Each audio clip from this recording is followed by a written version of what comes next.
স্বাদে অনন্য পুষ্টিতে ভরপুর খাবার হচ্ছে গরুর মাংস। যত ধরনের মাংস খাই না কেন, গরুর মাংসর স্বাদের কাছে অন্য সব মাংসের স্বাদ যেন একটু ফিকে। সেজন্যই তো গরুর মাংস মুসলিম বাঙালিদের সবচেয়ে পছন্দের তালিকায় থাকে বেশি। তো গরুর মাংস দিয়ে আজকে ভীষণ মজাদার একটি রেসিপি শেয়ার করব। যেমন মুখরোচক এই খাবারটি, তেমনি অনেক বেশি মজাদার। আশা করছি বরাবরের মতো ভালো লাগবে।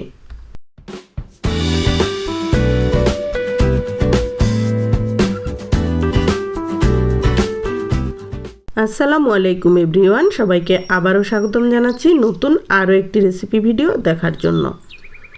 আজকের রেসিপির জন্য এখানে আমি হাফ কেজি হাড় ছাড়া গরুর মাংস নিয়েছি।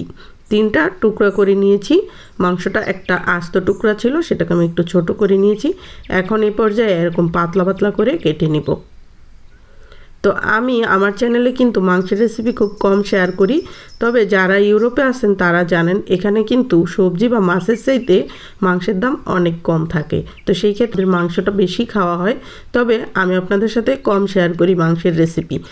আজকের এই রেসিপিটি শেয়ার না করে পারলাম না, এটা এত মজাদার একটি রেসিপি, সেজন্যই শেয়ার করা। মাংসটাকে থেতলে নিয়েছি ছোট করে কেটে।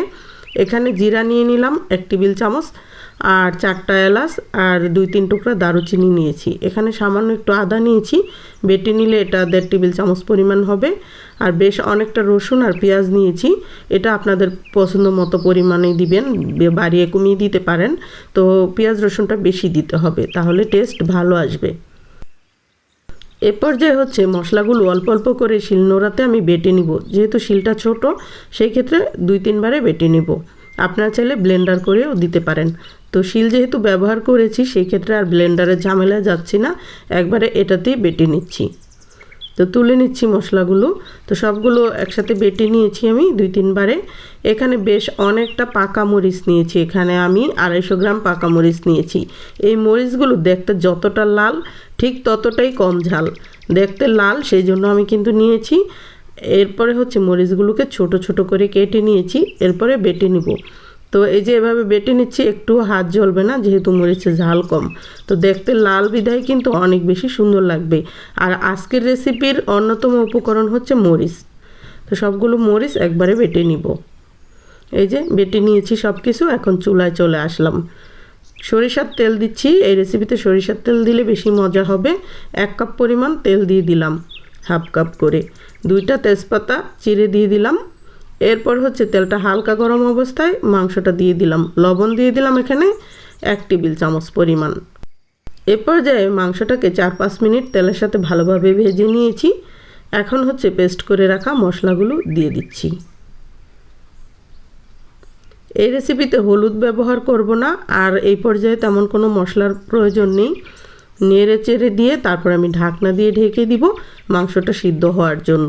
মাংসটা যেহেতু থেতলে দিয়েছি, খুব বেশি সময় লাগবে না সিদ্ধ হতে। 15-20 মিনিট জাল করছি। এই যে চুলা কমিয়ে জাল করেছি 15-20 মিনিট। মাংসটা কিন্তু অনেকটাই সিদ্ধ হয়ে গিয়েছে, আর যেহেতু থেতলে দিয়েছিলাম খুব বেশি সময় লাগবে না। আবারও ঢেকে জাল করব। আরও 10 মিনিট জাল করে একদম শুকনো শুকনো করে নিয়েছি। এ পর্যায়ে মাংসটা কিন্তু সুন্দর মতো কুক হয়ে গিয়েছে। আর এই রেসিপিতে মাংস কিন্তু একদম কিমা করে দিতে হবে না, এরকম একটু দানাদার থাকলে ভালো লাগবে। এই যে সিদ্ধ হয়ে গিয়েছে। এ পর্যায়ে ভাজা জিরার গুঁড়া দিয়ে দিলাম 1 টেবিল চামচ পরিমাণ। আবারও নেড়ে চেড়ে 5 মিনিটের মতো ভাজা ভাজা করে নিচ্ছি। এখন হচ্ছে চুলাটা আমি বন্ধ করে দিব। এখন গরম গরম পরিবেশন করব। গরম ভাতের সাথে এটা খেতে জাস্ট জমে যায়, এতটা মজাদার।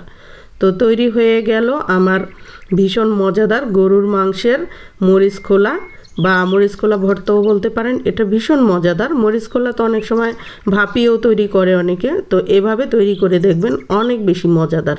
তো আশা করছি আজকের রেসিপি আপনাদের কাছে ভালো লেগেছে। বিদায় নিচ্ছি, আল্লাহ হাফেজ।